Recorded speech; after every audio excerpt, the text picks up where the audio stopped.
Hello everyone, welcome to my YouTube channel English literature with Mahi. आज हम लोग करने वाले हैं जॉन डन के द्वारा लिखी गई एक poem go and catch a falling star. ये बेसिकली एक पोयम है जो एंटी फेमिनिज्म को दिखाती है। इसके अंदर जॉन डन ने ये कहा है कि इस पूरे वर्ल्ड के अंदर कोई भी एक ऐसी वुमेन नहीं पैदा हुई है जिसके ऊपर भरोसा किया जा सके, जिसके ऊपर बिलीव किया जा सके, जो फेथफुल हो, जो फेयर हो अपनी जिंदगी के अंदर। और उन्होंने स्टार्टिंग का जो पैराग्राफ है उसके अंदर कुछ इम्पॉसिबल टास्क दिए हैं, जिनको वो अपनी पोएम कन्वे कर रहे हैं, जिनसे बात कर रहे हैं उस व्यक्ति को। तो स्टार्ट करते हैं आज की इस पोएम को, इस आयरनिकल पोएम को, जो कि वुमेन के ऊपर एक तरीके से स्टायर भी आप कह सकते हो, और एंटी फेमिनिज्म को ये दिखाता है। इसकी थीम मेन यही है, एंटी फेमिनिज्म। तो स्टार्ट करते हैं आज की इस पोएम को।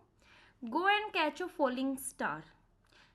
यहाँ पे मैं आपको बता दूँ, ये स्टार्टिंग का जो पैराग्राफ है, फ्रेज है, go and catch falling star, get with child man recruit, tell me where all past years are, or who cleft the devil's foot, teach me to hear mermaids singing, or to keep off envy stinging, and find what wind serves to advance an honest mind। तो यहाँ पे ये जो first paragraph है इसके अंदर कुछ impossible task देता है अपने किसी फ्रेंड को, या जो इनकी पोएम सुन रहा है या जिनसे ये बात कर रहे हैं उनको एक टास्क देते हुए कहते हैं कि अगर तुमने ये टास्क कंप्लीट कर लिए तो मैं ये मानूंगा कि तुमने एक फेथफुल वुमेन को पा लिया है या ढूंढ लिया है। यानी कि जॉन डन ये कन्वे करना चाहते हैं कि इस संसार के अंदर इम्पॉसिबल काम करना जितना मुश्किल आप कह सकते हो, जिसे कोई नहीं कर सकता, उतना ही मुश्किल है किसी फेथफुल वुमेन को ढूंढना। तो स्टार्ट करते हैं। गो and catch a falling star. जाओ और एक टूटते हुए तारे को पकड़ कर लेकर आओ। तो ये एक इम्पॉसिबल टास्क है, कोई नहीं कर सकता। Get with child a mandrake root. जाओ और एक ऐसे, मतलब जड़ होती है एक मैंड्रिक रूट। ये जो मैंड्रिक रूट है ये बेसिकली एक ऐसा पौधा होता है, इसे हम डेविल्स एप्पल भी कहते हैं। यानी कि एक ऐसी जड़ जो इंसान के तरीके से दिखाई दे रही है, एक तरीके से डेविली है, और उसको कहो कि वो बर्थ दे एक ह्यूमन को, तो ये इम्पॉसिबल है। कोई प्लांट एक ह्यूमन को बर्थ कैसे दे सकता है? ये इम्पॉसिबल चीज़ है। ठीक है, पहली इम्पॉसिबल चीज़ उन्होंने, इम्पॉसिबल टास्क ये दिया कि जाओ टूटते हुए तारे को पकड़ के लेके आओ। अगर तुमने ये काम कर दिया ना तो मैं ये मानूंगा कि तुमने किसी फेथफुल वुमेन को ढूंढ लिया। यानी कि फेथफुल वुमेन ढूंढना उतना ही मुश्किल है जितना किसी टूटते हुए तारे को पकड़ना। फेथफुल वुमेन ढूंढना उतना ही मुश्किल है जितना एक प्लांट की जड़ से बच्चे को पैदा करना। Tell me where all past years are. या फिर तुम मुझे ये बताओ कि ये जो बीता हुआ कल है हमारा, जो गुजर चुका है, जो हमारा भूतकाल है, वो कहाँ गया? जो समय हमारा गुजर चुका है, जो पास्ट के साल थे, वो कहाँ पे गए? बताओ। ये तो किसी को भी नहीं पता कि कहाँ गए। Who cleft the devil's foot. या फिर ये बताओ कि जो डेविल के जो फुट हैं वो बीच में से किसने काटे, किसने उनको स्प्लिट किया? Tell me who split the devil's foot. किसने स्प्लिट किया? ये मिस्टीरियस है, बिल्कुल जानना बहुत ज्यादा मुश्किल है। तो यानी कि जितना जानना ये मुश्किल है ना, उतना ही मुश्किल है किसी फेथफुल या ट्रूथफुल वुमेन को ढूंढना। Teach me to hear mermaid singing.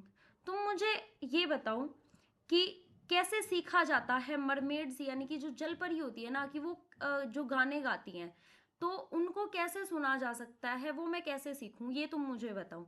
कि मतलब जिस तरीके से जो जल परियां होती है ना, जल परियां असल में तो होती ही नहीं है, ये एक इमेजिनेटिव क्रिएचर है जो इंसान के द्वारा बनाया गया है, रियल में मरमेड्स होती नहीं है।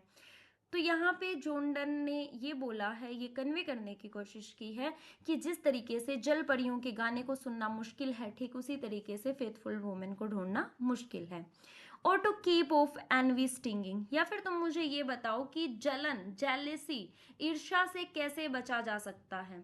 एंड फाइंड, और मुझे ढूंढ के बताओ, what wind serves to advance and honest mind.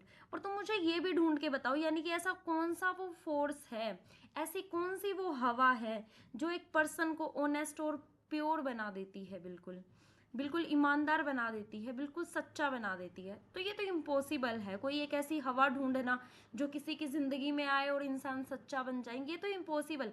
ये कुछ इम्पॉसिबल टास्क हैं जो जॉन डन ने अपने किसी फ्रेंड को या जिसको ये पोएम जिससे बात कर रहे हैं उनको कन्वे करते हुए कहा है कि तुम जाओ एक फॉलिंग स्टार पकड़ कर लेके आओ। इम्पॉसिबल है। मैंड्रेक रूट यानी कि प्लांट की रूट से बच्चा पैदा करना इम्पॉसिबल है। पास्ट ईयर कहाँ गए ये पता करना इम्पॉसिबल है। डेविल के फुट यानी कि राक्षस के जो फुट है वो बीच में से क्यों कटे होते हैं ये मुश्किल है पता करना। जल परियों के गाने को सुनना मुश्किल है। जलन को खत्म करना मुश्किल है। और सबसे लास्ट है कि ऐसी हवा ढूंढ कर लाना जिससे कि कोई भी इंसान ऑनेस्ट हो जाए। तो ये टास्क जितने इम्पॉसिबल है ना उतना ही इम्पॉसिबल है एक सच्ची वुमेन को ढूंढना। If thou beest born to strange sight, यदि तुम पैदा हुए हो ये स्ट्रेंज साइट देखने के लिए यानी कि जो अद्भुत चीजें हैं उनको देखने के लिए।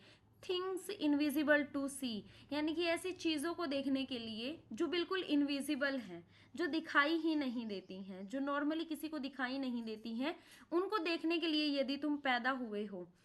राइड 10,000 डेज एंड नाइट, तो तुम जाओ एक लंबी यात्रा पर जाओ जिसमें 10,000 दिन और रात तुम चलो, लगभग 27 साल तुम चलो।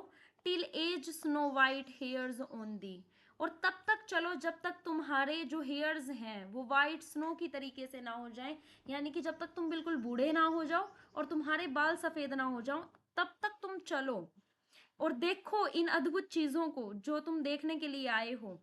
दाउ when thou returnest will tell me, जब तुम वापस आओगे ना, दाउ वैन यू, जब तुम वापस आओगे, विल टेल मी तो तुम मुझे बताना, यू विल टेल मी जब तुम वापस आओ।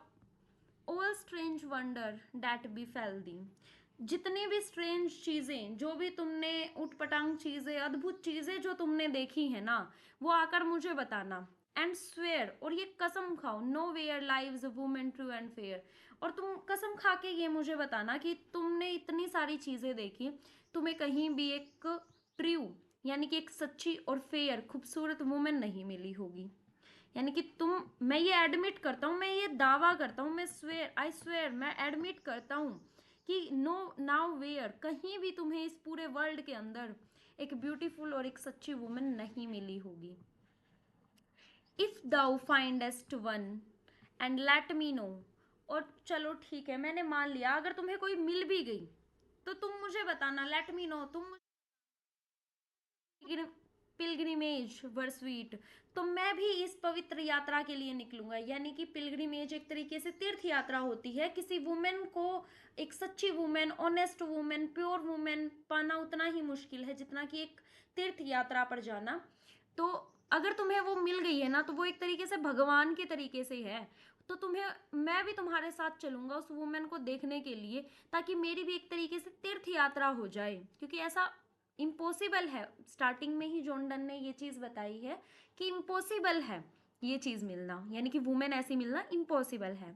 Yet do not I would not go though at next door we might meet, yet do not, yet do not मतलब but actually don't tell me, तुम मुझे मत बताना।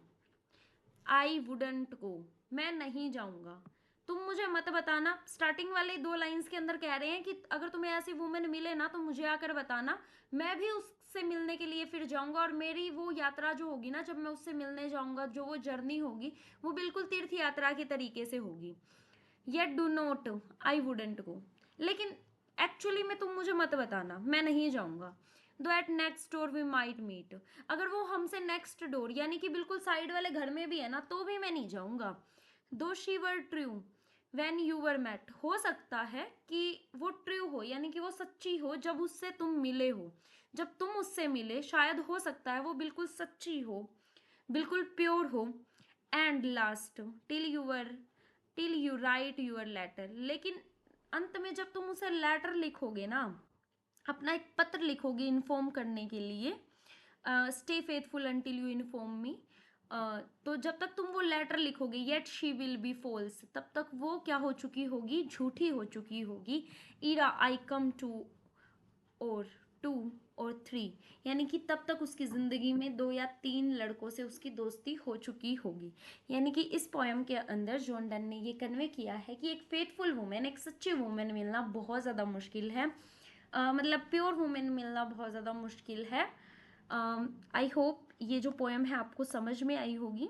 बेसिकली इम्पॉसिबल टास्क के साथ वुमेन को कंपेयर किया है, वुमेन की प्योरिटी को कंपेयर किया है कि वुमेन प्योर हो ही नहीं सकती, उसकी दोस्ती मिलेगी अलग अलग लड़कों के साथ, और वो ब्यूटीफुल भी नहीं होगी इतनी और ना ही वो फेथफुल होगी, क्योंकि ऐसा मिलना इम्पॉसिबल है इस जहान के अंदर।